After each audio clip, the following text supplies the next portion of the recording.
வணக்கம். இன்னைக்கு ஒரு குட்டி கதை சொல்ல வந்திருக்கிறேங்க. ஒரு தம்பதியினர் இருந்தாங்களாம். அவங்களுக்கு ஒரே மகளாம். அந்த குழந்தைக்கு 10 வயசு ஆகுதுங்களாம். அந்த குழந்தைக்கு ஒரு பிரச்சனைங்களாம்.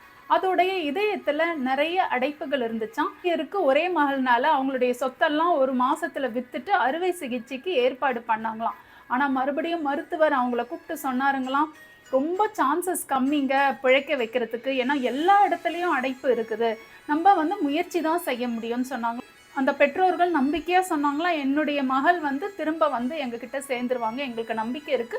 நீங்க செய்றத செய்யுங்கன்னு" சொன்னாங்களாம். அறுவை சிகிச்சைக்கு 10 நாள் முன்னாடி இந்த குழந்தையோட அம்மா தினம் ஒரு விஷயத்த இந்த பெண் குழந்தைக்கு சொல்லிக்கிட்டே வருவாங்களாம். என்னன்னா, "உன்னுடைய இதயத்த இந்த மருத்துவர்கள் திறக்கப் போறாங்க. திறந்தா அந்த இதயத்துல கடவுள் இருப்பாரு. கடவுள் நிச்சயம் உன்ன காப்பாத்துவாரு. இந்த நம்பிக்கைய மட்டும் விட்டுடாதன்னு" தினம் சொல்லிட்டு இருப்பாங்களாம். இந்த விஷயத்த மருத்துவர்கள், செவிலியர்கள் எல்லாரும் கேட்டுக்கிட்டே இருப்பாங்களாம். அம்மா சொன்ன விஷயத்த இந்த குழந்தை மனசுல உள்வாங்கிக்கிச்சுங்களாம். அன்னைக்கு தான் அறுவை சிகிச்சைங்களாம். அன்னைக்கு மருத்துவர் இந்த குழந்தைகிட்ட பேசினாருங்களாம். "நீ பயப்படாதம்மா. உன்னுடைய இதயத்த நாங்க திறக்க தான் போறோம். ஆனா உனக்கு மயக்க மருந்து குடுத்துருவோம். உனக்கு வலி எதுவும் தெரியாது."